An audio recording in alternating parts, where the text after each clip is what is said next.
please, just call my daughter. Danielle, she's all I've got." That was the last clear sentence I remember saying before everything around me turned to shadow. I want to start my story there. Not to shock you, but to be honest about what's at the center of it all.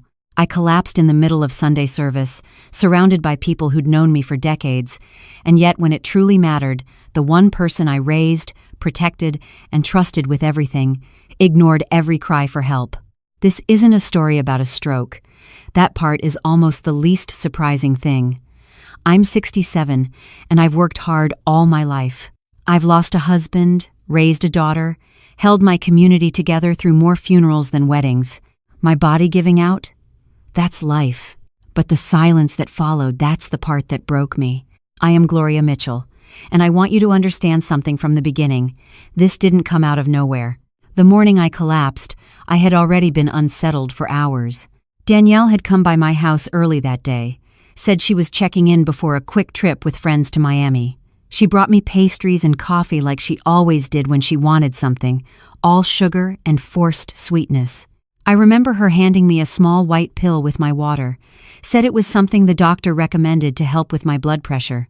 "But I haven't heard about that one before," I said, squinting at the bottle she had already put back in her purse. Danielle's face changed. "Oh my God, Mom, are you serious? You don't trust me now?" Her voice went sharp. "Do you think I'm trying to hurt you?" "No," I whispered, but something in me hesitated. I didn't see the label." She stood up fast, her chair scraping loudly against the floor. "You know what? I don't need this. I don't have to be here. I'm the only one who takes care of you, and you still find ways to insult me. Danielle, please." She wasn't finished. "If you don't trust me, maybe it's time I stop trying. Maybe I stop covering your bills, stop bringing your groceries, stop visiting at all." That's when fear took over. Not of her, but of what it would mean if she truly walked away. She was all I had left. My siblings had passed, my husband, gone. Friends had their own lives, their own illnesses. Danielle was my only blood. I couldn't lose that. "I'm sorry," I said quietly. "I didn't mean to make you feel like that." She softened, just enough. "It's fine. Just take the pill, okay? I have to go soon." And I did. Because I was tired. Because I wanted peace. Because mothers keep the peace even when their hearts are screaming. A few hours later, I collapsed. I don't remember the fall, but I remember the moments right before. The dizziness came quickly unexpected, like a switch flipped. The pews swam before my eyes. I reached for Reverend Lewis, clutching his sleeve, and begged him to call Danielle. Not because I believed she would come, but because in that moment, a part of me still hoped. "Please, just call my daughter, Danielle. She's all I've got." Then everything went dark. I woke up in a hospital bed 3 days later. The ceiling was pale and unfamiliar. Machines beeped. My body was stiff, and my throat dry. A nurse noticed me waking and approached softly. "You're at Methodist Memorial, Mrs. Mitchell," she said gently. "You had a mild stroke, but you're stable now." My voice cracked. "Is Danielle here?" The nurse hesitated. "Let me get the doctor." Dr. Harris arrived moments later, kind, attentive, and too cautious with his words. "We tried calling your daughter," he said. "Multiple times. 50 to be exact. No response." I wanted to believe it was a mistake, that she was on a plane, that something had gone wrong with her phone, but I already knew better. A mother always knows, and in my bones I knew she had seen the calls and chosen not to answer. Later, when they gave me my phone, I didn't have the strength to scroll. I used voice commands instead. "Open Instagram, Danielle Mitchell." There she was, smiling by the pool, cocktail in hand, captioned, "Long overdue getaway, number healing time, number no filter." My chest tightened not from illness, but from the finality of that choice. That wasn't neglect. That wasn't bad timing. That was betrayal. That evening, Bonnie from Bible study called. "I brought you peach cobbler," she said gently. "Left it with the front desk. Thought you might need something sweet." She asked about Danielle, but I didn't say much. I told her Danielle was just busy. The lie felt like vinegar in my mouth. After we hung up, I lay there and thought about that morning again. The pill, the argument, the threats, the guilt she knew exactly how to play. And then I remembered what the nurse had said earlier. "Someone came by while you were unconscious," she'd mentioned. Claimed to be your daughter's assistant. Asked about insurance records. Not to see me, but to gather paperwork. Something cold curled inside me. An instinct, deep and old. The same one I used to get in the ER when something didn't sit right, when someone's story didn't match their injuries. Danielle hadn't just abandoned me. She was preparing something. I didn't know what yet, but I knew I was no longer imagining things. This wasn't just heartbreak. It was a plan. If you've ever felt abandoned by the ones you trusted most, hit like and tell us where you're watching from. You're not alone. The first full morning after I woke up, the hospital felt quieter than it should have. Muffled footsteps, distant coughs, a soft voice paging a nurse over the intercom, those were the only signs of life. No bouquet on the windowsill. No coffee cup left behind by a worried visitor. Just a room that smelled like bleach and loneliness. I had never felt so alone in my life. The nurse, her name was Taylor, sweet girl, brought me a tray of eggs and toast I didn't touch. She offered to help me sit up, and as she adjusted my pillows, I asked her, "Did anyone else come by? After the woman who asked about my insurance?" Taylor paused. "No, just her, and one of the church ladies. I think she said her name was Bonnie." Bonnie. God bless her. Always the kind to show up without being asked, with a casserole or a story to make you laugh even when you're in tears. Taylor added, "The woman who came? She said she was Danielle's assistant, had some paperwork she needed to verify. Did she sign in? I'm not sure. I can check if you'd like?" I nodded, trying to mask the tremor in my hands. She didn't need to know I already suspected the truth. I didn't want to say the words out loud. That my own daughter might have come to the hospital not to see me but to dig through my personal files. Later that day, I called Bonnie. "Oh, honey," she said as soon as she picked up. "I've been praying for you non-stop. I saw them roll you out of the church, and I swear, Gloria, I thought you were gone, the way your hand just dropped." Her voice shook. "I'm still here," I said, trying to offer some steadiness to her panic. "Of course you are. You're tougher than any of us." She paused. "Danielle still not here?" I didn't answer right away. I couldn't lie to Bonnie, not completely. "No, she's busy, traveling," Bonnie exhaled. "Gloria, I say this with love, but that girl's been busy every time something real happens in your life." I winced, not because she was wrong, but because she was right. And it hurt more when someone else said it aloud. Bonnie changed the subject. "I dropped off a little something at your house. Figured you'd need it when you got out." My house. Suddenly, something clicked in my mind. My keys, my mail, my medication, my documents. They were all sitting in the house I hadn't seen since Sunday morning. I hadn't even asked yet if someone had been inside. After the call, I buzzed Taylor. "Would it be possible to get someone to check on my home?" I asked. "Just make sure no one's tampered with anything." She hesitated. "You'd need a relative or friend to do that." Danielle was listed as my emergency contact, key holder, and secondary insurance. If she had wanted to, she could have walked right in, claimed anything, taken anything, and I wouldn't have known. That evening, Dr. Harris visited again. He pulled up a chair beside my bed. "You're improving steadily," he said, reviewing my chart. "Might be able to discharge you by the weekend pending physical therapy." "I'd like to change my emergency contact," I said suddenly. He looked up. "Excuse me?" "My daughter," I said. "I don't want her listed on any of my files. Can we change that?" He studied my face. Not questioning, just reading. I saw something shift in his expression, professional to personal. Like he wasn't just a doctor anymore, but a black man speaking to a black woman, both of us old enough to understand what silence between kin can mean. "We can do that," he said. "Want to list someone else?" I thought for a moment. "Bonnie Jenkins." His smile returned, soft and warm. "Good choice." He stood up and added quietly, "You're not the only one, Mrs. Mitchell. You'd be surprised how often it's the people outside the bloodline who show up." When he left, I sat in silence. I thought of Danielle again, not just this week, but the months leading up to it. The way she'd started visiting less, how she'd cancel lunch, only to post photos with strangers at restaurants I'd never been to. How, when she did show up, her questions always circled back to my property, my finances, my plans. And that pill. My fingers clenched under the blanket. I had swallowed it because I was afraid of losing her, afraid of making her angry, afraid of the loneliness that waited if she walked out of my life. But now, with time to think, I remembered the way she looked at me before she left that morning. There was no love in her eyes, just annoyance, control. This wasn't just neglect. Something was happening, and if I didn't figure it out soon, I might not get another chance. The next day, I asked Taylor to bring me my purse again. This time, I checked every pocket. My ID was there, my wallet, a few crumpled tissues, and then I found something that made my stomach drop. A small folded card, a business card. I opened it. Louisiana Legal and Trust, Estate Planning Division. Carl Jensen, Paralegal. Direct line 504-555-3948. I had never heard of Carl Jensen, never contacted that firm. But someone had slipped this into my purse while I was unconscious. Or worse, Danielle had put it there, not expecting I'd ever wake up to find it. I stared at that card for a long time. Then I tucked it back inside and closed my eyes. If Danielle was planning something, if she'd already started the paperwork, then I needed help. Someone who wasn't afraid of her. Someone who knew how these things worked. Someone who wasn't family. The next morning, I called Bonnie again.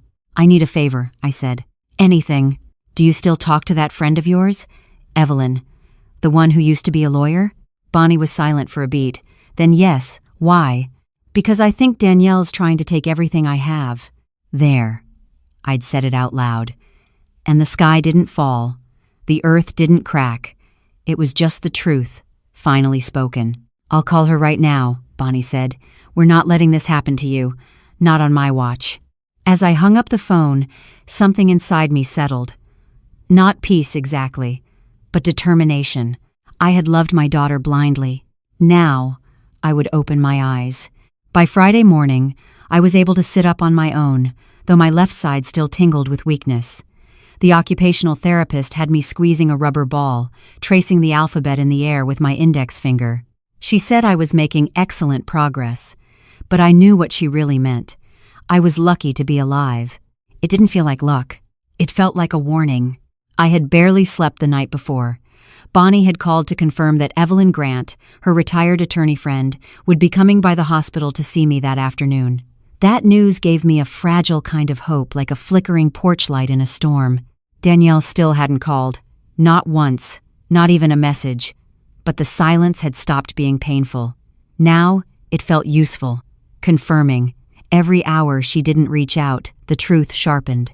At 2:58 p.m., Evelyn walked into my room like she owned it. She was taller than I remembered, slim and straight-backed, with close-cropped white hair and dark navy slacks that whispered money but not arrogance. Her presence was immediate, like someone who once argued before judges and had never stopped commanding rooms. "Gloria," she said with a small smile, "you look better than I expected." "Don't lie to me," I replied, and she laughed. She sat beside me, crossing her legs. "Bonnie filled me in on what you told her, but I want to hear it from you. All of it. Start at the beginning." And so I did. I told her about the morning Danielle brought me that pill, how she guilted me, threatened to cut me off, how I took it because I feared being abandoned. I told her about the hospital, about the assistant who came to ask about my insurance, about the business card I'd found tucked in my purse. When I finished, Evelyn didn't speak right away. She pulled out a leather notebook from her bag and jotted down a few notes. "You said the card came from Louisiana Legal and Trust?" she asked. I nodded. "I've never heard of them. Never signed anything with them." "I have," she replied. "Years ago. They're a mid-sized estate planning firm, mostly cater to elderly clients. Can someone forge documents through them?" She looked at me carefully. "Anyone can forge documents if they're sloppy and greedy enough." I exhaled slowly. "So I'm not crazy." "No," she said, "but we need to be smart. If Danielle has already started the process to get power of attorney or access to your estate, we'll need to find out fast. The hospital won't release that kind of information to you while you're a patient. But once you're discharged, you'll have more control." I nodded. "I want to know everything, what she's trying to take, what she's already done." Evelyn gave me a look I hadn't seen in a long time. The kind of look women give each other when they've decided they won't let anyone else write their story. "Then you and I," she said, "are going to find out." That night, I was finally cleared for discharge. Taylor helped me into my clothes, loose slacks, a blouse I didn't remember packing. I'd lost weight, even in just a few days. My reflection in the mirror looked smaller, quieter, but my eyes, they looked awake. Bonnie picked me up in her old Buick, the seat smelling faintly of menthols and lavender. She helped me into the passenger seat like I was royalty. On the ride home, she talked about Evelyn, how the two of them used to march together for voting rights back in the 70s. "Evelyn doesn't play," she said proudly. "She once told off a judge in open court. Still won the case." I smiled weakly. "Good. I need someone who doesn't play." When we pulled up to my house, my breath caught. The front door was unlocked. I hadn't lived 67 years to overlook a detail like that. I always locked the door, even to check the mail. I froze. "Wait," Bonnie said. "Don't go in yet." She pulled out her phone and called Evelyn, who was already on her way. When Evelyn arrived 15 minutes later, she entered first, checking each room like a detective. "It's clear," she finally said. "But someone's been here." My living room looked the same at first glance, but my desk drawer had been slightly ajar. The family Bible that usually sat neatly on the bookshelf was upside down, and on the kitchen counter was a used coffee cup I didn't recognize. Danielle. She had a habit of leaving lipstick marks on mugs and not washing them. The faint trace of coral pink was still there. Evelyn put on gloves from her handbag, of course. She carried gloves and picked up the cup with a napkin. "We'll keep it," she said. Proof she was here. I sat down slowly, letting the reality settle in. She'd come into my home, not to help, not to check on me, but to search, or take, or worse. Bonnie made tea. Evelyn opened her laptop. "I'm going to start checking the registry of deeds and court filings," she said. "If she's moved anything property, guardianship paperwork, trusts, it'll leave a footprint." "Can she do all that without my consent?" I asked. Evelyn pursed her lips. "If she forged your signature and claimed you were mentally unfit? Yes. Especially if she's got a doctor to back it up." I sat bolt upright. "She asked Pastor Lewis last month about getting a letter, something about my mental state." Evelyn's eyes narrowed. Now it makes sense. We worked late into the evening, sifting through what I remembered, what we suspected, and what needed proof.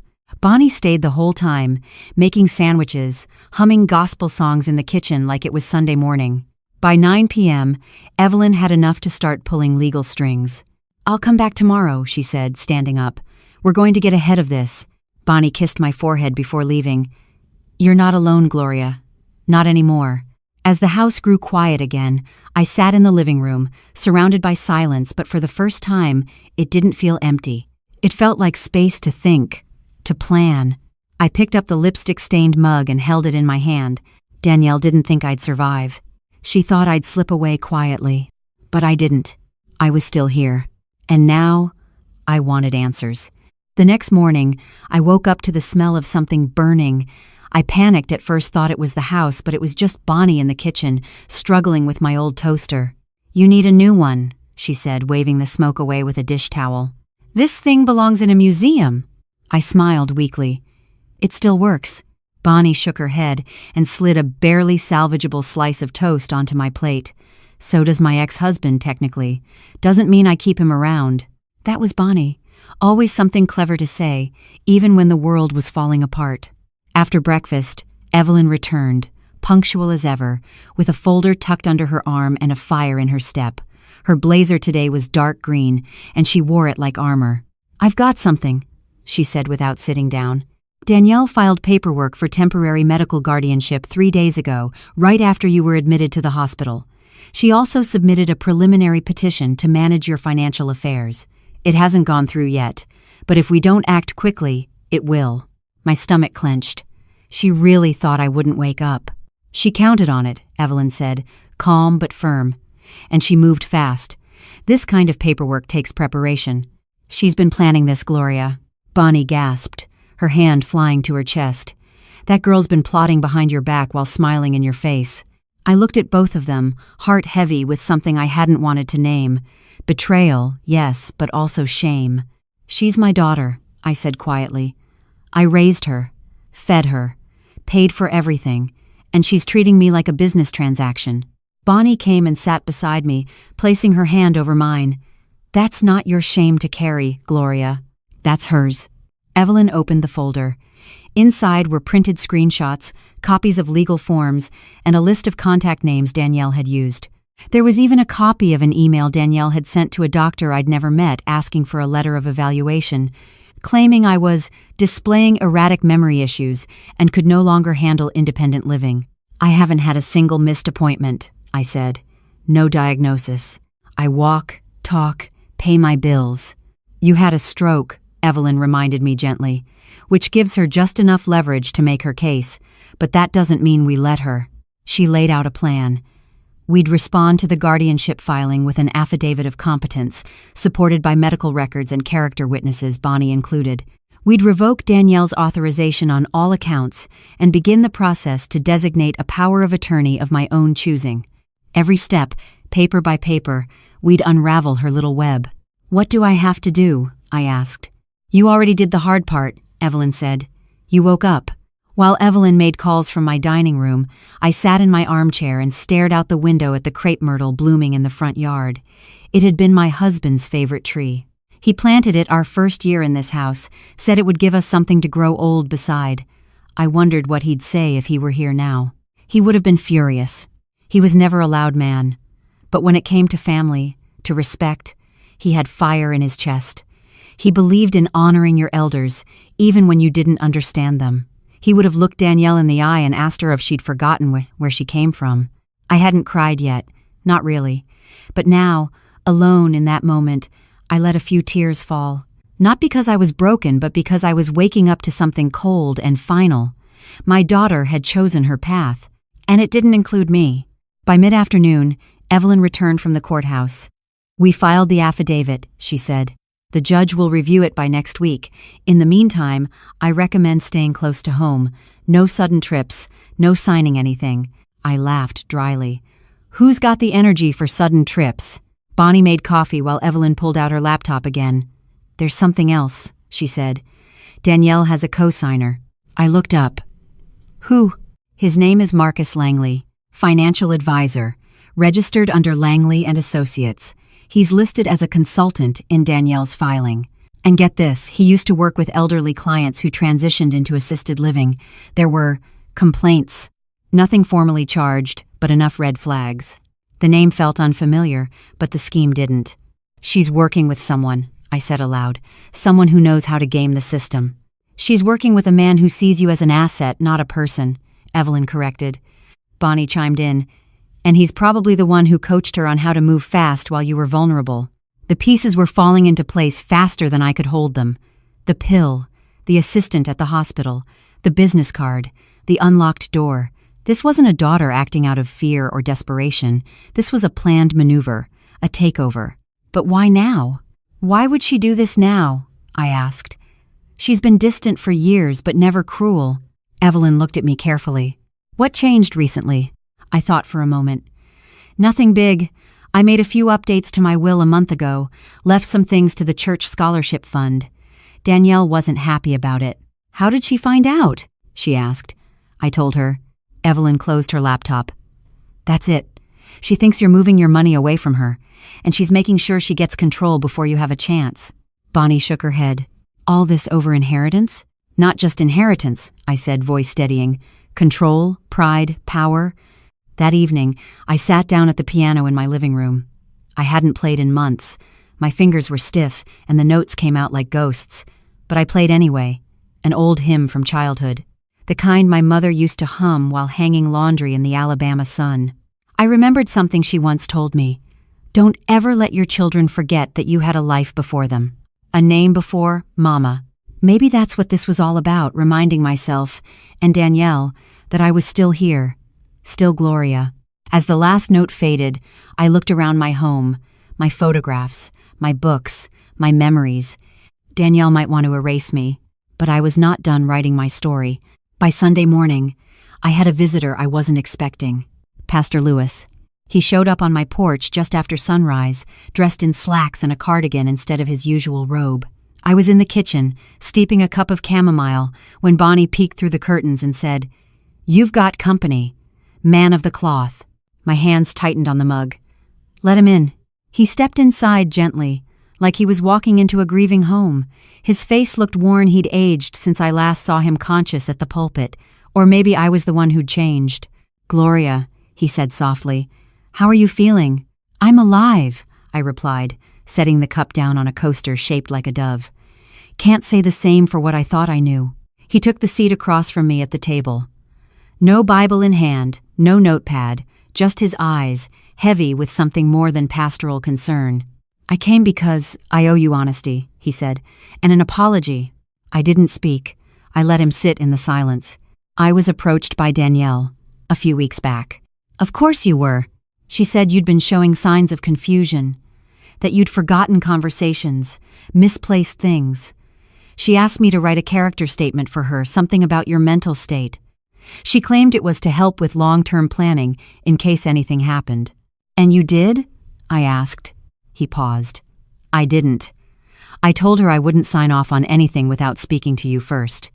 But I didn't tell you either. And that's where I failed." The betrayal hit differently this time, not as a wound, but as confirmation. I had spent months questioning my instincts, wondering if I was imagining the shift in Danielle's behavior. But now the truth sat plainly at my table. "She tried to use you," I said, "to paint me as incompetent."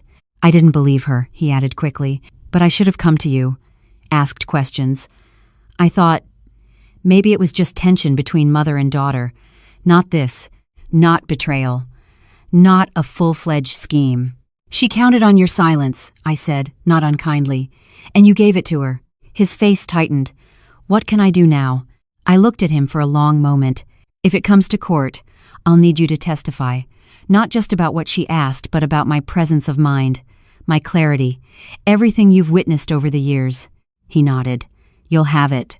Bonnie entered the room just as he stood to leave. She offered him a peach scone and a glare that could have stopped time. After he left, she muttered, "Snake in a cardigan." I almost laughed. Almost. By noon, Evelyn had returned with news. "I pulled Danielle's financials," she said. "She's hemorrhaging money." She dropped a folder on the coffee table. Inside were bank statements, credit card balances, investment accounts, all under Danielle's name. "She's maxed out 2 cards," Evelyn continued. "She's got payments due on a condo in Miami, car loans, cosmetic procedures. She's drowning. And guess what she's been telling her bank?" I didn't answer. "That her mother is moving into assisted care and she's taking over the estate." My chest burned. "She's betting on my decline to save her lifestyle." "She's using your name as collateral," Evelyn said, "and she's trying to make that lie true." I leaned back, gripping the arms of my chair. The betrayal kept unfolding in layers. It wasn't just about Danielle wanting more. It was about her needing it to survive. "How soon can we stop her?" I asked. "I've already sent cease and desist letters to her creditors," Evelyn replied. "Next step is filing a formal motion to revoke her access to your medical and financial records. Once that's approved, we'll have leverage to challenge any power of attorney filings she's attempted." "Will she fight back?" Evelyn looked at me directly. "If she's desperate enough? Yes. But she won't expect you to fight. She still thinks you're the woman in that hospital bed, weak, confused, too scared to stand up." "She's wrong," I said. "I've stood up my whole life. This time won't be different." That night, after everyone left, I sat with a pen and a notebook. My hands still trembled when I wrote, but I needed to see the words laid out. Needed to reclaim the voice I'd given away in whispers over the years. I made a list. Not of things Danielle had done wrong, but of things I had ignored. The time she borrowed $5,000 for a real estate deal that never existed. The time she called me senile in front of her friends because I forgot a dinner reservation. The way she never let me meet her new boyfriend, Marcus. The way she looked at me when I told her about changing the will. I stopped halfway down the page, not because I ran out of items, but because I had remembered something important. 3 months ago, I caught her taking photos of my safe. I'd forgotten, dismissed it as a joke. She laughed and said, "Just checking what the old lady's got in there." She hadn't laughed that way since. I locked the notebook away and went to bed. That night, I dreamed of my mother again. She was hanging laundry in the yard, humming that same hymn, sunlight catching the wrinkles on her cheeks. In the dream, I asked her what to do. She looked at me and said, "You know already. You've always known." When I woke up, I didn't cry. I picked up the phone. It was time to call Danielle. I stared at the phone for a long time before pressing the call button. It wasn't fear stopping me. It was clarity. There are moments in a mother's life when her heart splits into two, what she hopes and what she knows. I had spent months clinging to hope. Hope that this was all a misunderstanding, that Danielle was just overwhelmed, that maybe, just maybe, my stroke had shaken her enough to come back around. But by the time her voice finally answered on the third ring, I no longer hoped. "Hi, Mom." Her tone was flat, not cold but carefully measured, like someone calling from a board meeting instead of their mother's home. "I need to see you," I said. "In person." A pause. "Are you okay?" I'm well enough to ask for the truth to my face. Another pause, longer this time. I could hear her weighing the risk in her head. "I'm leaving for Miami again on Wednesday," she said. "I can come by tomorrow afternoon." "Alone." "Excuse me?" "No, Marcus, no friends, no assistants. Just you." Danielle didn't reply right away. "Fine," she finally said. "Tomorrow, 3 p.m. She hung up before I could say goodbye. I sat in the stillness, the weight of her voice hanging in the room like smoke. Bonnie, seated nearby working on a crossword at the dining table, looked up at me over her glasses. "She's coming?" I nodded. "Tomorrow. Should I be here?" "No," I said gently. "She needs to feel like it's just me." "So she lets her guard down." Bonnie pursed her lips. "If that child so much as raises her voice at you—" "She won't," I interrupted. "Not this time." She left soon after, and I was alone again. That night, I didn't sleep much. I made tea, read scripture, and wrote a second list. This one wasn't for evidence. It was for me. A reminder of who I had been before all this. Asterisk, volunteer choir director, 25 years. Asterisk, ER nurse, 31 years. Asterisk wife to Walter Mitchell, the gentlest soul in 3 counties. Asterisk mother to a daughter I used to carry on my back through muddy schoolyards. Asterisk a woman who survived 2 miscarriages, a house fire, and the sudden death of her sister without breaking. I underlined that last one. Without breaking. At 2 the next day, I began preparing the house. Not cleaning Danielle wouldn't notice anyway, but organizing the living room so I'd face her with the morning light behind me. I wore a navy blouse and the brooch Walter gave me on our 40th anniversary. Something about wearing it made me feel braver. At exactly 3:06 p.m., a knock at the door. Danielle stepped in, sunglasses still on, no greeting. She looked me over like she expected to see someone bedridden. "You look well," she said cautiously. "I am." She sat on the edge of the armchair, posture tight, purse clutched to her side like a weapon. I didn't offer her tea. "I know what you've been doing," I said calmly. "The legal filings, the doctor's letter you tried to get, the assistant you sent to the hospital, the business card you left in my purse." She blinked. Her mouth opened slightly, but no words came out. "You thought I wouldn't wake up," I continued, "or if I did, that I wouldn't remember. You've underestimated me." She let out a small scoff. "I was trying to help, Mom." "Help? You're not the same. You forget things. You take too many pills. You trusted a nurse over your own daughter. I was scared. I thought you needed someone to step in. And what did you plan to do with that power, Danielle?" My voice hardened. "Sell the house? Move me into a facility and use my savings to pay for your condo's rooftop bar?" Her eyes flashed. "That's not fair." "No. What's not fair is raising a daughter for 38 years, only to become a burden in her eyes the second I stop writing checks." She stood suddenly. "I'm not doing this. I didn't come here to be attacked." I didn't move. "You came here because you thought I'd still be the woman who needed your approval to feel safe," I said. "But I don't. Not anymore." Danielle's jaw clenched. "You've always made everything about you. Your sacrifices, your damn stories about being strong. But maybe I'm tired of being your footnote. Maybe I want something of my own." "And you think stealing from your mother gives you a legacy?" She flinched at the word stealing, but said nothing. "I changed the paperwork," I continued. "You have no legal access. The judge will receive the affidavit of my competence this week, and I've appointed Evelyn as my power of attorney. It's over, Danielle." The silence between us was louder than her anger. She looked around the room, as if searching for some leverage, some emotion she could latch onto. "I don't need your money," she said bitterly. "But you were willing to take it." She took a shaky breath. "You always made me feel small." My chest ached at that. I didn't mean to. I gave you everything I had. But you never listened, she snapped. You never asked what I needed. Only what you thought I should be. I stood now, slowly but firmly. And so your answer was to erase me? Danielle looked at me like she no longer recognized the woman in front of her. I hope the money brings you peace, I said, because clearly my love never did. For a moment, she seemed about to cry, but she didn't. Instead, she reached for her purse and walked to the door. Before she opened it, she turned. You'll regret this. I met her eyes. No, I regret not seeing it sooner. Then she was gone. I stood in the quiet afterward, chest tight not with sadness, but with release. For the first time in years, I didn't feel like I owed Danielle anything. Not an apology, not an explanation. I had told the truth. That was enough. A few minutes later, Evelyn called. Well? She asked. She came. She left. That's good. Let her make the next move. We're ready. I nodded, even though she couldn't see me. She said I'd regret it.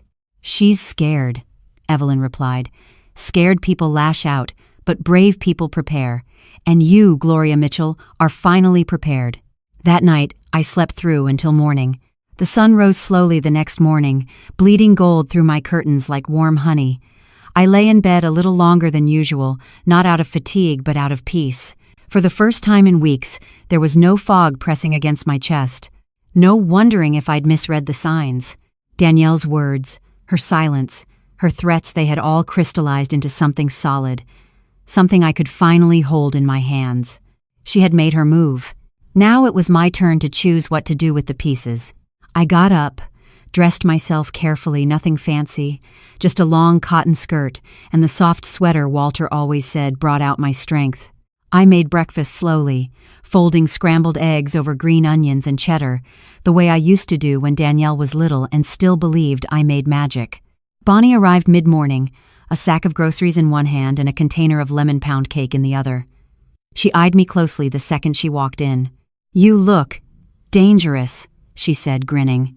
I feel steady, I answered, placing 2 cups of coffee on the table. And ready.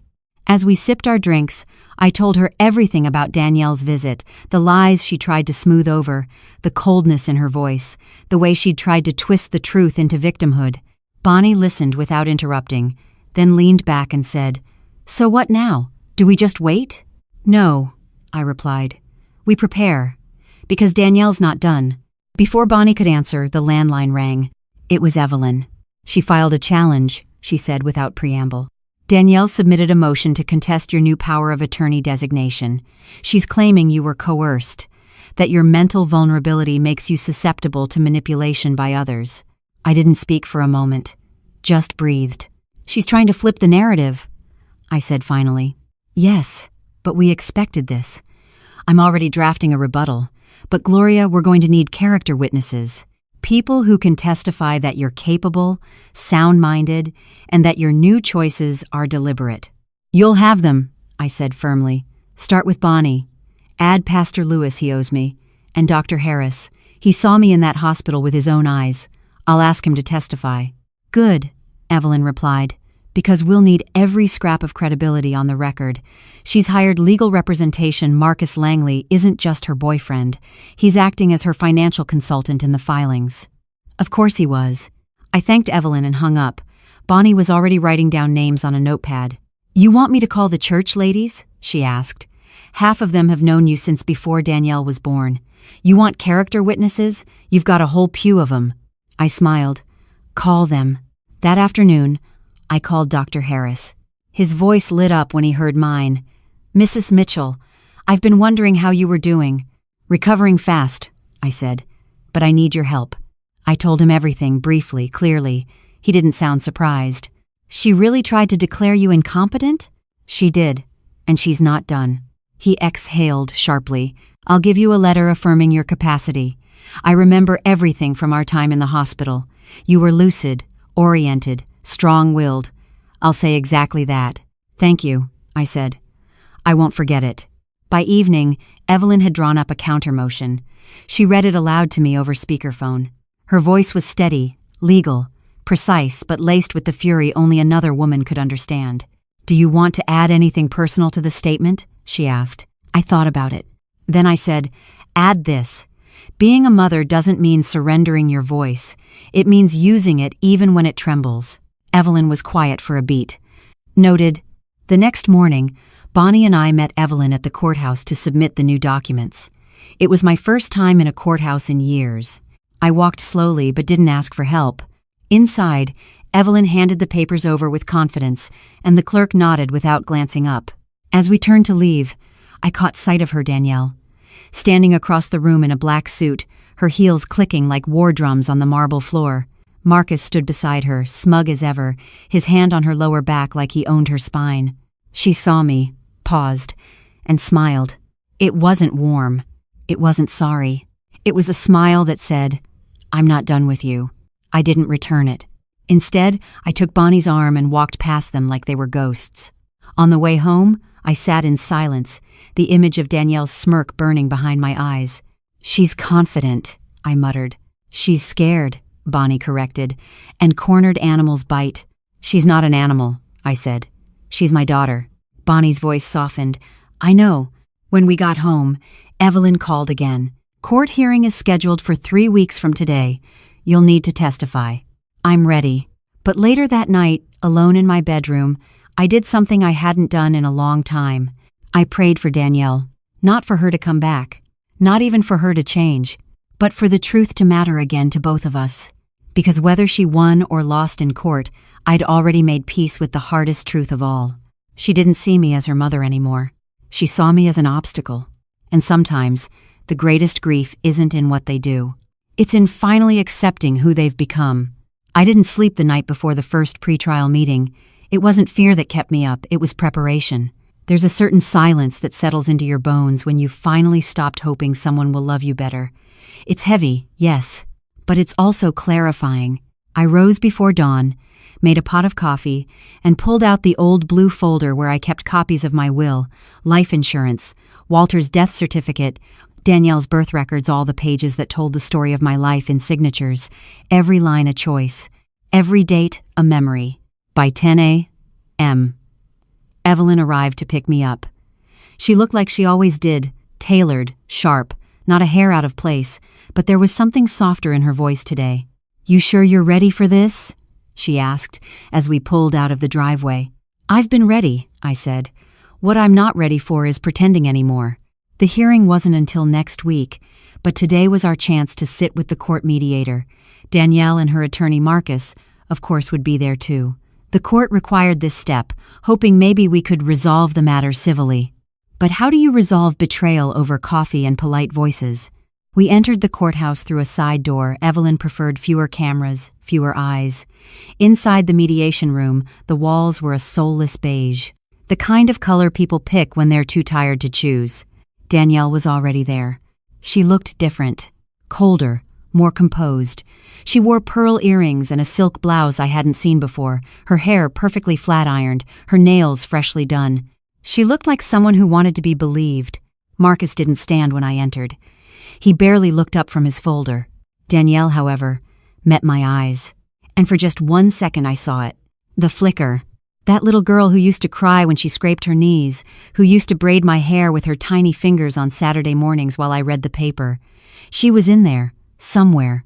But then she blinked, and the woman who replaced her had no use for memories. "Let's begin," the mediator said, gesturing to the table. We sat across from each other like strangers at a cold dinner. Evelyn did most of the talking, calm, controlled, cutting. She laid out the affidavit of competence, the letters from my doctors, the witness list, the recordings of my calls confirming my accounts had been changed by someone else. Danielle remained quiet, but Marcus leaned forward, fingers steepled like he was trying to play God. "With all due respect," he said, "Mrs. Mitchell's condition at the time of her stroke made her vulnerable. We have concerns about undue influence from third parties, particularly Miss Grant and Miss Taylor, who seem to have a vested interest in her finances." Bonnie, from the back corner of the room, let out a scoff so loud I thought it might break the table. Evelyn didn't blink. "Bonnie Taylor is a retired nurse and a family friend of over 40 years. Her interest is in keeping her friend from being exploited by her own child." Danielle finally spoke. "She's changed," she said, her voice soft but trembling. "She forgets things. She talks to herself. She hid money from me. She changed her will to give money to people she barely knows." "To a scholarship fund," I corrected, "for young black women going into nursing, like I once was." "She didn't tell me," Danielle hissed. "Because you never asked," I said. "You never ask anything that doesn't benefit you." The room went still. The mediator cleared his throat. "Let's remember, this is about ensuring Miss Mitchell's wishes are honored." "They're not wishes," I said firmly. "They're choices, and I'm still alive to make them." Marcus shifted in his seat. Danielle wouldn't meet my eyes now. "I'm not here to punish my daughter," I continued. "I'm here to protect what I've built, what Walter and I spent a lifetime working for. If I'd died that day in the church, she would have buried me with a forged signature. But I didn't. I'm here, and I remember everything." The mediator nodded slowly, scribbled a few notes, and closed the folder. "We'll reconvene in court next Tuesday." As we stood to leave, Danielle brushed past me without a word. But at the doorway, she paused, just long enough to whisper over her shoulder, "You chose them over me." I turned, my voice low but steady. I chose the truth. That evening, back at home, I sat on the porch as cicadas buzzed their summer song. Evelyn stayed for a glass of sweet tea. Bonnie joined us later, bringing gossip from church and an old photo album she found in her attic, pictures of me holding Danielle as a baby, of Walter barbecuing in his plaid apron. We laughed at the clothes, at the haircuts, at the way time softens even the sharpest edges. But later, when I was alone again, I flipped through those pages slowly. I found one photo in particular. Danielle at 6, standing next to me at her kindergarten graduation, her hand clutching mine like it was the only thing she trusted. I ran my thumb over the image. How did we get here? Where did that little hand go? I didn't cry, but I whispered a prayer to the wind. Please let the judge see me. Not the file, not the age on my chart, not the tremor in my hand. Me, Gloria Mitchell, wife, mother, nurse, fighter. I wasn't done yet. Tuesday came fast, too fast. The day of the hearing, I rose before the sun. My hands trembled a little as I buttoned my blouse navy blue, again, just like that day Danielle first tried to lie to my face. I paired it with a soft gray skirt and low heels I hadn't worn since Walter's funeral. I don't know why, but something in me wanted to feel tall today. Bonnie came over with fresh flowers and one of her famous pep talks. You walk in there like you own that courtroom, Gloria, because you own your name. You earned every inch of your life. Don't let them take a single breath of it. I smiled, hugged her tight, and then Evelyn picked me up in her car leather seats, gospel playing soft on the radio. At the courthouse steps, cameras waited. Not for me, of course, but for the lawyers, for the spectacle. An elderly black woman suing her own daughter to stop a financial takeover? That made good headlines. Even the local news station had someone there with a mic and a face full of makeup. I walked past them without a word. Evelyn blocked their path like a lioness. Inside, the courtroom smelled like old paper and polished wood. There was a judge in her late 60s, white hair pinned back, reading over the docket like she didn't have time for foolishness. Her eyes flicked over her glasses when she saw me. Danielle and Marcus were already seated. She wore the same pearls.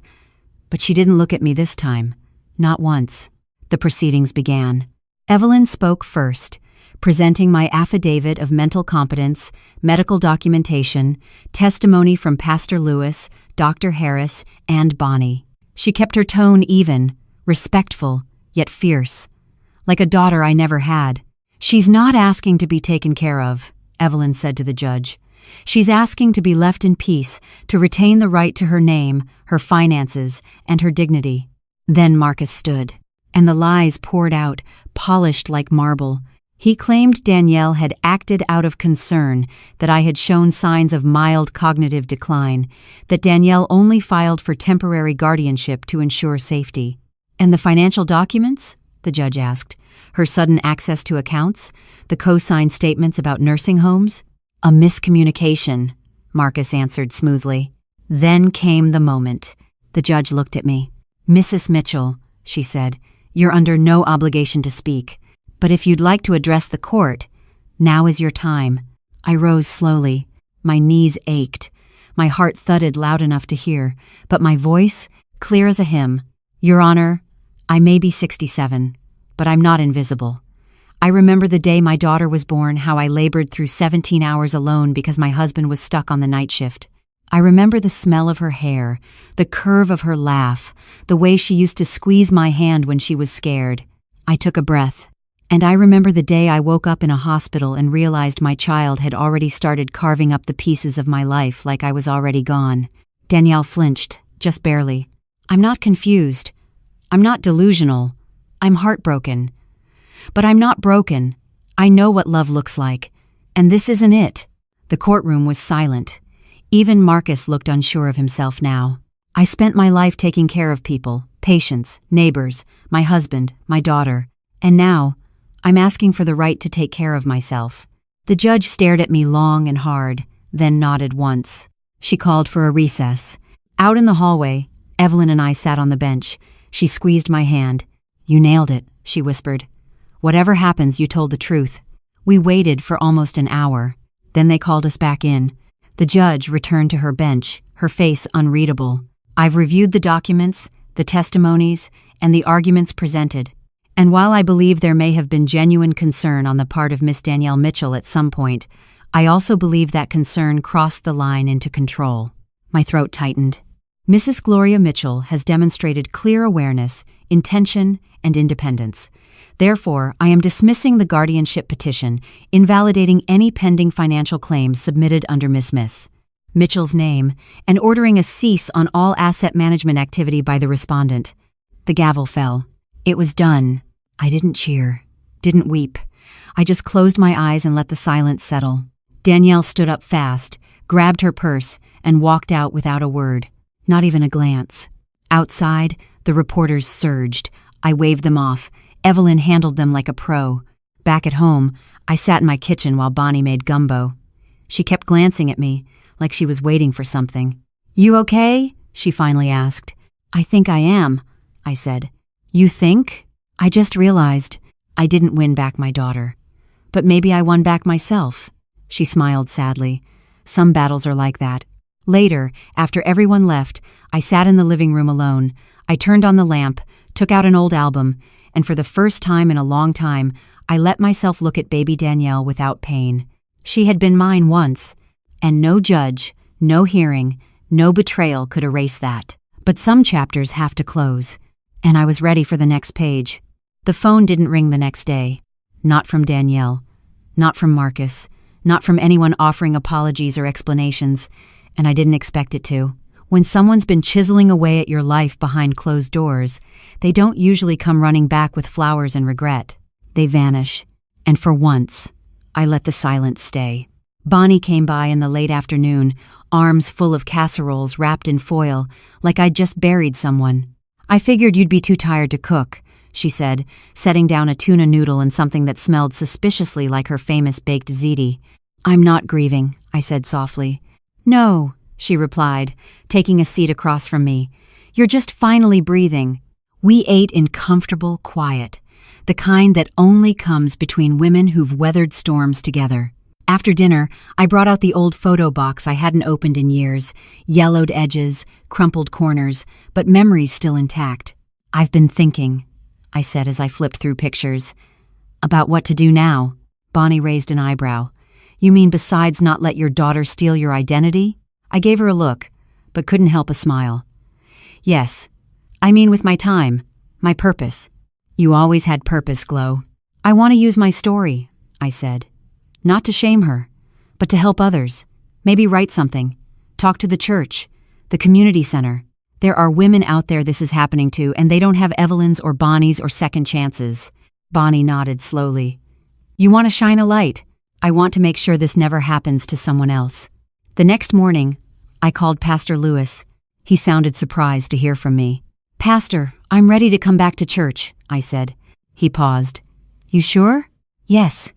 But not just to sit in the pew. I want to speak. To the women's group, the youth, whoever'll listen. He cleared his throat. You always did know how to stir a soul. It's not about stirring, I said. It's about warning and healing. We set a date for the following Sunday. That week, Evelyn helped me write out a formal statement, my testimony, but shaped for impact, stripped of court jargon, rooted in truth. We printed copies for the women's shelter and the community elder board, and I found myself at peace in a way I hadn't known in years. Until Friday night. That's when the letter came. No return address, just my name in Danielle's handwriting, careful and slanted, like she was writing it from somewhere deep inside herself. I sat at the kitchen table under the soft amber light and opened the envelope with shaking fingers. The letter inside was short, 3 paragraphs. No, dear Mom. No, love, Danielle. Just her voice. Raw, honest. I know you think I'm a monster. I don't blame you. I've made choices I can't explain, even to myself. I felt like I was drowning, and I told myself you'd already left me long ago, that you were just a shadow of the mother I remembered. But then you stood up, and I saw her again. The woman who held the line, the woman who taught me to fight. I wish I had more of her in me. That was all. No apology, but also no denial. I stared at the letter for a long time. My heart didn't break, it shifted, tilted in a way I hadn't expected, because it wasn't forgiveness, but it was acknowledgement. A tiny seed. I folded it gently and placed it in my nightstand, next to Walter's old cufflinks and a picture of Danielle at age 5, dressed as an astronaut for Halloween. On Sunday, I stepped back into church for the first time in months. Pastor Lewis gave a brief sermon, then handed me the microphone. I stood before a sea of familiar faces, my voice slow and steady. I want to talk to you today, I began, about trust and silence, and how sometimes the people we love most will try to take from us, not out of hate, but out of fear, and how we, as women, especially as mothers, are taught to accept that fear as part of our burden. I told them about Danielle, not every detail, not out of shame or anger, but out of clarity, about the hospital, the pills, the filings, the hearing, about how I almost let my name be erased in the name of keeping the peace. And then I told them what Evelyn told me that changed everything. You're not confused. You're just used to being doubted. When I finished, the room was silent. Then a woman from the second row stood and began to clap. Then another, and another. I didn't cry until I got home. Not out of pain, but because I knew, for the first time in my life, that my story was not just survival, it was service. The following week, the calls began. Not from Danielle, not from Marcus. From women I hadn't seen in years, women I'd met at church, potlucks, at the grocery store, in waiting rooms, women I didn't even know. Somehow they'd heard what I said at church. Word had spread quiet as prayer, fast as wind. My daughter forged my checks too. My son said I was too emotional to manage my own house. My niece keeps asking me to sign things I don't understand. It was like I'd cracked open a dam. Bonnie came over nearly every day just to help me sort through the voicemails. She made a pot of coffee, I made notes. Some women wanted resources, some just wanted someone to listen, some cried, some whispered, ashamed, and I told every single one of them the same thing. You're not crazy, you're not alone, and you're not done yet. Then came the invitation. One Thursday morning, I got a call from the director of the Northside Community Center, Shirley Bowman. I knew her from years ago, when we both volunteered at the Senior Garden Club. She was a sharp-tongued, tender-hearted woman who didn't waste time. I heard what you said at Calvary, she began, her voice like gravel and honey. We want to host a series, workshops, seminars, whatever you want to call it. Just come speak. I hesitated. I'm not a professional, Shirley. You're a survivor, she snapped. That counts. So we set a date. Tuesday evening, 6 p.m. I didn't know what to expect when I walked into the community room that night. Bonnie came with me, wearing her favorite green hat like it was armor. Evelyn stopped by, too, on her way home from work, briefcase in hand, heels clicking, eyes fierce. The room was full. Not packed, but full. Elderly women. A few middle-aged, 1 or 2 younger. Some wore church hats. Some wore scrubs straight from shifts. Some clutched purses like shields. I told them my story again, but this time I asked them to share theirs. One by one, they did. A woman named Patrice spoke about her grandson stealing her debit card. A retired teacher named May told us how her daughter had convinced her to sign over her power of attorney, only to sell her car and cancel her medication deliveries. Another woman, barely in her 50s, described the subtle emotional gaslighting her sister used to take over their parents' home. By the end, we were all crying. Not just from pain, but from relief. From finally being able to say, "This happened. To me, and I'm still here." Afterward, Shirley approached me. "We need this regularly," she said. "Monthly, maybe bi-weekly, and we'll call it something fitting." Bonnie chimed in without missing a beat. "Call it the table, because that's what Gloria just gave us, a seat at the table to be heard." That name stuck. Within 3 weeks, the table became a regular meeting. Every first and third Tuesday, we gathered. We brought snacks, stories, paperwork. Each session, Evelyn volunteered a few hours to help answer legal questions. Bonnie ran logistics. I led the group. Sometimes I just listened.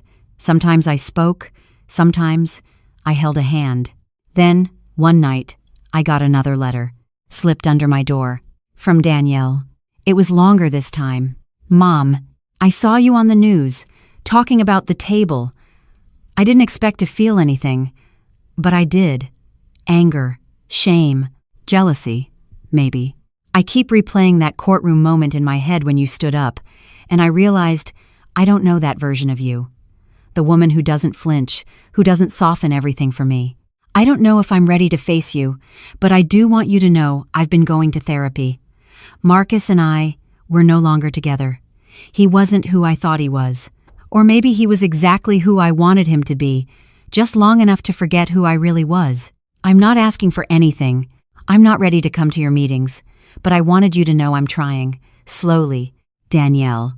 I folded the letter gently, didn't rush to respond, didn't frame it as hope. But I left a seat open for her at the next meeting, just in case. That night, as I watered the peace lily on my windowsill, one I'd almost let die in the months after my stroke, I noticed its first bloom in weeks. Not flashy, just soft, steady. A sign. Life, even after winter, always finds a way. The day Danielle showed up, I almost didn't recognize her. It was the third Tuesday of the month. A regular meeting of the table. Bonnie had brought cornbread muffins, Evelyn was reviewing someone's power of attorney forms in the corner, and I was preparing to open the circle when I saw her. She slipped in quietly, standing near the back. No announcement, no grand entrance. She wore jeans, a sweater 2 sizes too big, no makeup, just herself, bare and unarmored. I kept my voice steady. "We'll begin, like always, by reminding ourselves, you are not the sum of what's been taken from you." Heads nodded. Some smiled. A few wiped their eyes already. We went around the circle. Patrice had filed fraud charges against her grandson. May had been reunited with her brother after 10 years. One woman, new to the group, spoke about a nephew manipulating her into selling the house she grew up in. Then Danielle spoke. No one knew who she was. "I'm not here as a victim," she said, her voice quiet but clear. "I'm here because I was the one who did the taking." Silence fell across the room. I tried to take control of my mother's estate. I said it was for her protection. Maybe part of me believed that. But really, I was drowning. In debt. In shame. In the fear that I'd never measure up. She paused, swallowed. I thought if I could just take the wheel, I'd finally feel safe again. But instead, I lost her. And myself. Someone at the back sniffled. Another nodded slowly. Danielle looked at me then. I met her eyes. No heat, no performance. Just time between us. And truth. After the meeting ended, she stayed behind. Everyone else filed out slowly, touching her shoulder or giving a small nod on the way. She waited until we were alone. "I didn't come to fix it," she said. "I know it's not that simple." "No," I said, "it's not. But I wanted to say I'm sorry." My hands, resting on the table, trembled slightly. Not from anger. From the unfamiliar weight of something beginning again. "I read your letters," I said. "Both of them." Danielle looked down. The first one was cowardly. "No," I said. "It was honest." And the second was a seed. She looked up, eyes shining. "I don't know if I'll ever be the daughter you deserve." "I don't need perfect," I replied. I just need truth." We stood there for a moment, two women, no longer mother and child, but something else, something harder earned. "You want to walk me home?" I asked. Danielle smiled, small and unsure. "Yeah, I do." As we stepped out into the crisp night, the street lamps cast a long shadow in front of us. The neighborhood was quiet, just the hum of porch lights and a few crickets chirping out their hymn. She told me about therapy, about how she was untangling the fear she'd carried for years that she wasn't enough, that I'd been disappointed in her from the moment she dropped out of med school. I listened, and for once, she let me. When we reached my porch, I paused at the steps. "You don't have to prove anything," I said. "You just have to show up." She looked at me with those eyes I once knew by heart. "I'll try." That night, I didn't cry. Not because it didn't matter, but because I'd finally stopped grieving who Danielle used to be and started seeing who she might become. Inside, I poured a cup of tea, sat in my old rocker, let the house creak around me like an old friend settling in. Walter's photo on the mantel seemed to smile, as if to say, "Look at you, still standing, still loving, still growing." It's funny how small things, ordinary things, feel different once forgiveness begins to settle in. The next morning, I brewed 2 cups of coffee instead of 1. Not because I knew Danielle would show up again, but because, for the first time in a long time, I wanted her to. The cup stayed untouched that day, but I kept brewing it anyway. Like a ritual, like hope. Over the following weeks, Danielle returned to the table every other Tuesday. She rarely spoke, mostly listened, took notes. She even stayed late once to help an older woman fill out guardianship reversal forms. Didn't ask for recognition, just quietly, slowly, becoming. We didn't talk every day, and when we did, it was brief, soft, but real. She'd drop off groceries sometimes, not with the performative care she used to bring, no, just checking in, or curated social media updates, just a paper bag left on the porch, fresh kale, Honeycrisp apples, a rotisserie chicken. Inside, I was rebuilding too. Not just my health, though my body grew stronger with each physical therapy session, but my mind, my self-worth, the part of me that had shrunk after Walter died, that had shriveled further when Danielle stepped in with false kindness and masked intentions. Now, that part was growing back. One crisp Saturday morning, Bonnie burst in holding the Gazette. "Front page," she yelled, waving the paper like it was on fire. "Look who made the feature story." It was a photo from the table me, standing beside the circle, one hand raised mid-sentence. The headline read, "Elder Justice, One Woman's Battle Becomes a Movement." I read the article twice, heart-pounding. They had interviewed Evelyn, Bonnie, and 3 women from the group. The reporter even quoted part of my church testimony. Danielle texted me later that night. "I saw the article. You're amazing. I'm proud of you." I stared at those words for a long time before replying. "Thank you. Proud of the woman you're becoming, too." The next meeting of The Table had to be held in the community center's larger auditorium. Word had spread beyond our little circle. People came from 2 towns over, sons, daughters, caregivers, neighbors, black, white, young, old, some with walkers, others with baby carriers. That night, I told a new version of my story. Not just the betrayal, but the rebuilding. I stood in court thinking the fight was over, I told them. But what I didn't realize was that healing isn't a verdict. It's a choice you make again and again. Some days, forgiveness feels like lifting a mountain. Some days, it's as simple as pouring 2 cups of coffee instead of 1. Afterward, as the crowd thinned out, Danielle came up to me quietly. "You've built something," she said, "and it's good." "You helped," I replied. "More than you know." "I was hoping," she said, "maybe we could have dinner. Just us." My stomach clenched. Not with fear. With memory. With longing. "I'd like that," I said. We picked Tuesday night. She came over in jeans and a sweatshirt, no frills. I made roast chicken and collard greens. She brought cornbread and a pie she'd tried to bake from scratch. "It's ugly," she warned, setting it down. "It's perfect," I said. We didn't talk about the past much. We talked about little things. Her job search, my church committee, the new raised garden beds at the community center. We ate slow, laughed a little, sat in the living room afterward, sipping tea like nothing had ever broken. And then Danielle reached into her purse and pulled out a folded piece of paper. "I wrote something," she said, "for the group. I don't know if it's good, but I wanted to try." I opened it, hands trembling. It was a letter. To the women of the table. I was one of the ones who took, who manipulated, who feared losing control more than I feared hurting someone else. And the hardest part wasn't being called out, it was realizing how many layers of myself I had to peel away just to face the truth. You taught me that healing isn't just for victims. It's for those of us who failed too, who want to be better, who show up anyway. Thank you for letting me sit at the table. I'm learning. I'm listening. I'm staying. I looked at Danielle, heart full. "Do you want to read it yourself next meeting?" I asked. She hesitated. "I think I do." That night, after she left, I stood at the sink washing dishes. The hum of the faucet, the sound of wind in the trees, it all felt new again, not because the pain had vanished, but because something stronger had taken root. Grace. The kind that doesn't forget what happened, but chooses to grow anyway. The following Tuesday, I arrived at the table a little early. I wanted to be there before the others arrived, before the hum of voices and rustling chairs filled the space. I needed a moment to breathe, to center myself. Danielle had asked to open the meeting. She said it over the phone, her voice low, uncertain. I want to say it out loud, all of it, to them, to you. And now here we were. Bonnie walked in with 2 thermoses of coffee, followed by Evelyn in her blazer and flats, always somehow formal and warm all at once. The women trickled in, some familiar, some new. They greeted each other with hugs and nods, like family who hadn't seen each other since last Sunday dinner. At 6:10, I stood. "Welcome, everyone.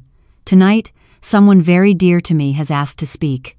She's earned that right by showing up, by listening, and by taking responsibility in a way few ever do." I turned to Danielle, who stood at the edge of the circle, clutching her letter with 2 hands like it was the last piece of shoreline in a rising tide. She stepped forward, cleared her throat, and began.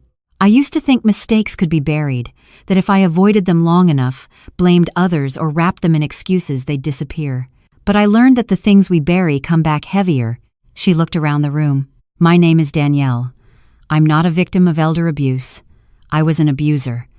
Not with fists or bruises, but with paperwork, with silence, with manipulation, and with the belief that I knew better than the woman who raised me." A hush swept through the circle.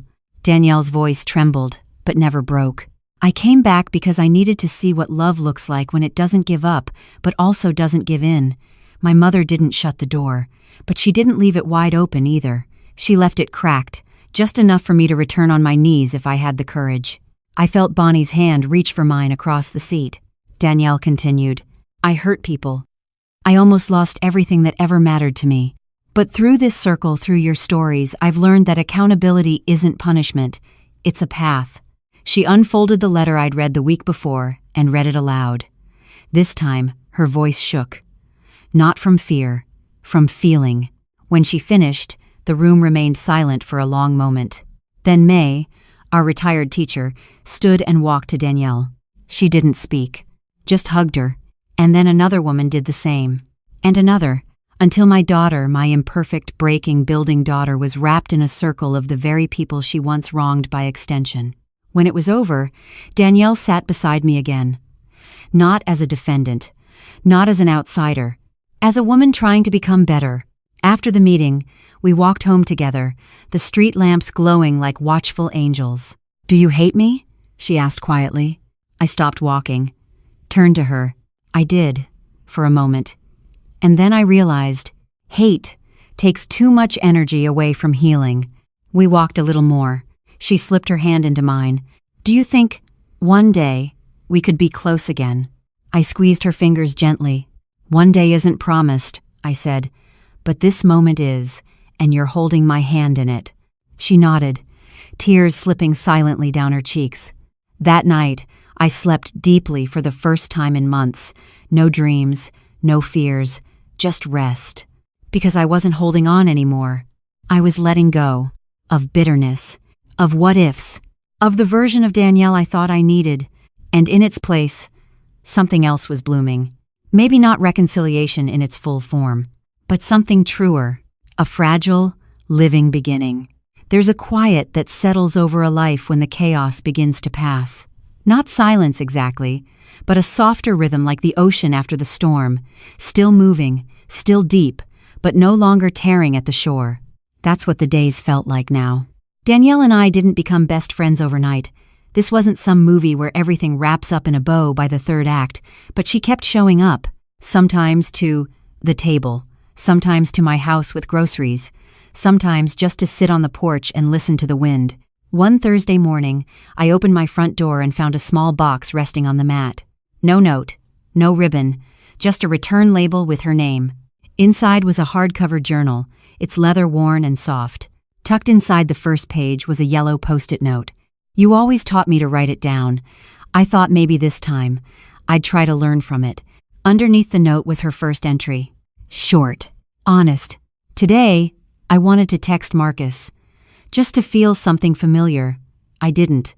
Instead, I sat in silence and remembered what it cost me last time I ignored the truth. I pressed the page to my chest and let the moment settle. She was trying, and not for me, for herself. That Sunday, at church, Pastor Lewis asked me to share another testimony. Word had spread beyond our community now. The church had begun receiving calls from other towns, asking how to start their own version of the table. After the service, a woman named Cassandra approached me. Mid-40s maybe, sharp eyes and hands that trembled as she clutched a crumpled letter. "My brother forged our father's will," she whispered. "Took everything. I thought I was crazy. I thought no one would believe me." "You're not crazy," I told her. "You're early in the fight, that's all." I handed her a flyer, invited her to the next meeting. That night, as I folded laundry, Danielle called. "Can I take you to lunch tomorrow?" she asked. "Somewhere nice, my treat." I hesitated, not because I didn't want to, but because it felt like a step. And steps can lead forward or backward. But I said yes. We met at a little soul food place on Jefferson Avenue. Red vinyl booths, gospel playing through dusty speakers. The waitress knew my name. Danielle ordered for both of us mac and cheese, catfish, collard greens, sweet tea. "It's what you used to make when I was sick," she said, her smile small but real. We ate slowly, talked about nothing for a while, books, weather, a new TV show she liked. But eventually, the silence stretched long enough to hold something heavier. "There's something I didn't tell you," she said, eyes on her glass. I waited. "When you were in the hospital, before the EMTs got to the church, I found your pill bottle in your purse. I saw what it was, and I panicked. My chest tightened. I didn't know what to do. I didn't poison you, God. No, but I had pushed those pills at you, pressured you to take them, and when you collapsed, I thought, maybe I killed you." I sat still, heart thudding. She wiped her eyes quickly.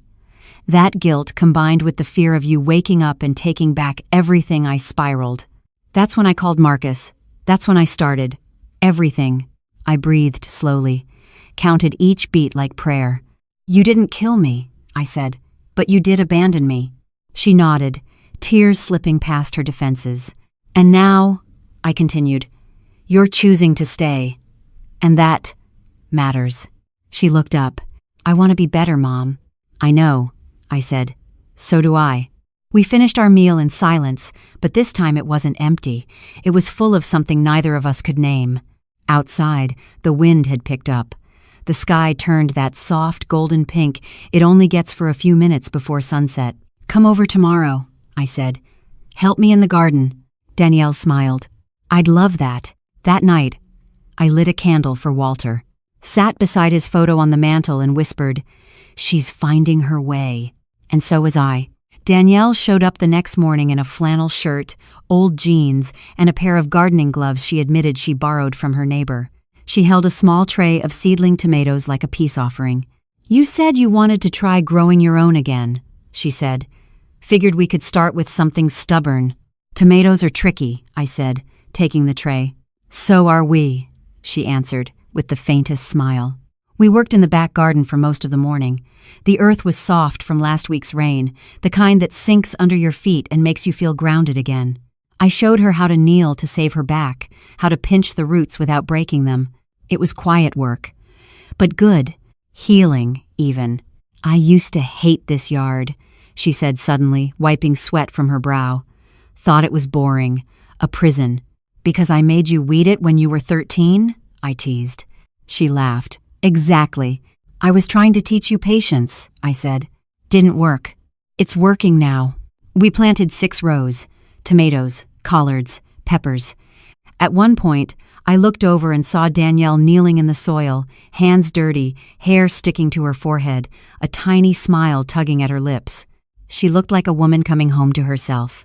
Afterward, we sat on the porch with sweet tea. Danielle picked up her phone, hesitated, then put it back in her bag. What is it? I asked. It's Marcus, she said quietly. He's been texting. I haven't answered. I sipped my tea. I used to think I needed him, she said. His calm, his logic, the way he took over when I didn't know what to do. But now I see. He just made me smaller. I nodded.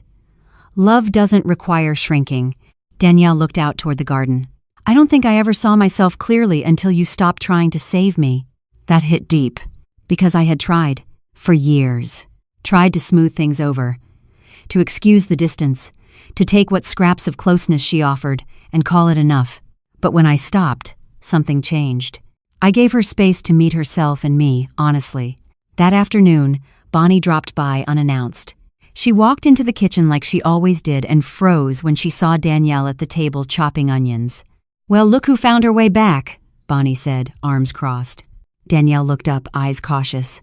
Hi, Bonnie. Bonnie didn't soften right away. I told your mama if she let you back in and you hurt her again, I'd chase you out with a broom. Danielle put the knife down slowly. I deserve that. Bonnie watched her for a beat, then sighed, and pulled up a chair. You cutting them all wrong. Give me that knife. Danielle smiled. A small one, but genuine. We made gumbo that night, the 3 of us. Music playing low, pots clanging, windows steamed with good heat and old love. The kind that doesn't forget but remembers with grace. After dinner, Bonnie left with a kiss on the cheek for each of us and a muttered, Don't make me regret this. Danielle washed the dishes. I dried. The rhythm was easy, familiar. As we finished, she turned to me. Do you think we'll ever be fully okay? I considered that. I think okay isn't a destination, it's a choice. Every day. She nodded. I'm trying, Mom. I see you, I said. That's all I ever wanted. That night, I lay in bed, staring at the ceiling fan spinning slow. I thought of Walter. Of all the nights we stayed up wondering what kind of woman Danielle would grow into. Wondering if we'd done enough. I don't know if we did. But she's growing now. And so am I. Summer crept in quietly that year. Not with fireworks or scorching heat, but in small things. The creak of my porch swing at dusk, the scent of fresh-cut grass, the way the wind carried laughter from the neighbor's barbecue next door. Danielle came by more often now. She didn't stay long, just enough to help weed the garden or bring over a bag of groceries she'd couponed herself. She'd tell me little things, how she burned dinner, or how her new temp job had a break room with stale coffee and a vending machine that ate her $1. And I listened. Not with suspicion. Not with fear. But like a mother listens when her child is learning how to come home again. One Tuesday morning, Evelyn called. There's a woman in Rockport, late 60s. Her nephew tricked her into signing over her Medicare. She lost access to her prescriptions. Think you could talk to her? I paused. Me? You, Gloria. You're not just a founder now. You're a voice. People are listening. So I went. Bonnie drove me the hour out to Rockport, packed snacks like we were going on a road trip. We found the woman Marva in a modest apartment complex for seniors. Her voice shook when she spoke. Her hands trembled. I thought I was protecting myself, she said, but I didn't read the fine print. I didn't think my own kin would do that to me. I sat beside her. Took her hand. You're not alone, I said, and you're not done. We connected her with resources. Evelyn promised to review the forms. Bonnie brought groceries. And when we left, Marva hugged me so tight I had to blink away tears. You saved me, she whispered. No, I said. You just needed someone to remind you that you're worth saving. That night, I sat on my porch and watched the moon rise. Danielle joined me, bringing peach cobbler in a foil-covered dish. Made it myself, she said. I took a bite. It was too sweet, the crust too soft, but it was perfect. We sat in silence, the way we often did now. "I've been thinking," she said after a while, "about applying for a position at the community center. They need a program coordinator. I want to help expand the table." I looked at her. "You sure?" She nodded. "I think I'm ready." "And what if someone says no? Reminds you who you used to be?" Danielle exhaled. "Then I'll tell them I've already had the worst parts of me exposed, and I'm still here." I smiled. "You've come a long way." "So have you," she said. A few days later, we held the biggest gathering of the table yet. Over 50 women, a few men, 2 reporters. The mayor sent a letter of commendation. Evelyn called it a movement. Bonnie just called it about damn time. Danielle spoke again. But this time, she didn't talk about what she'd done. She talked about what she'd learned. "How do we rebuild trust after breaking it?" she asked the crowd. Not with big gestures, but with small, consistent honesty, with accountability, with showing up again and again. I watched her from my seat. My daughter, flawed, human, brave. Afterward, as the crowd thinned, one of the older women approached me. "Is that your girl?" she asked, pointing to Danielle. "Yes," I said. "She's got your spine." "No," I smiled. "She's got her own now." That evening, as we walked to the parking lot, Danielle slipped her arm through mine. "You okay?" she asked. "I am." "You proud?" "I've always been proud," I said. "But now, I'm hopeful too." The air smelled of honeysuckle and possibility. The stars blinked awake one by one. And I realized something I hadn't dared believe for a long time. Our story wasn't about endings. It was about beginnings. I didn't think life had many surprises left for me. At 70, you come to expect that most of your great twists have already played out. You settle into routine, into the comfort of what is, rather than what could be. But then again, I never expected the table to grow beyond one folding room and a few dozen chairs. I never expected my daughter once, a stranger in my own house, to sit beside me again, not in guilt, but in purpose. And I surely didn't expect what came next. It was a Thursday afternoon when the invitation arrived. A crisp ivory envelope, hand-delivered, with a gold-embossed seal that made me think someone had sent me wedding mail by mistake. I opened it at the kitchen table, expecting a fundraiser or a church gala. Instead, I found this. "You are cordially invited to speak at the National Women's Advocacy Conference in Washington, D.C. They wanted me, not Evelyn, not Pastor Lewis, not some polished professional with a bio full of degrees. Me. A retired post office clerk, a mother, a woman who once sat in a pew begging God to give her back her voice. I held the letter to my chest and whispered, "Walter, can you believe this?" The conference was in 3 weeks. Danielle offered to come with me. "I'll pay my own way," she insisted. "I want to be there. I need to be there." We took a train, neither of us fans of flying, sat side by side, looking out the window as the country passed us by in blurs of green and gold. In D.C. They put us in a nice hotel, white linens, little chocolates on the pillows. Danielle laughed like a kid again when she found the robe in the closet. The night of the speech, I stood backstage gripping my note cards, knees shaking like they hadn't since my wedding day. Danielle squeezed my hand. "You were made for this," she whispered. The spotlight hit warm on my face, and I began. "I'm not here today as an expert," I told the audience. "I'm here as a woman who was told she was confused, who was told she was overreacting, who was nearly erased by the very person she loved most." I told them about the pills, about the hospital, about the courtroom and the quiet betrayal that didn't come with shouting, but with signatures. I told them about the table, about how sometimes healing isn't a grand act, it's a series of small, brave choices. And then I said the thing I hadn't been able to say until now. I love my daughter. I forgave her. But that's not the end of the story. Forgiveness isn't a finish line. It's a garden.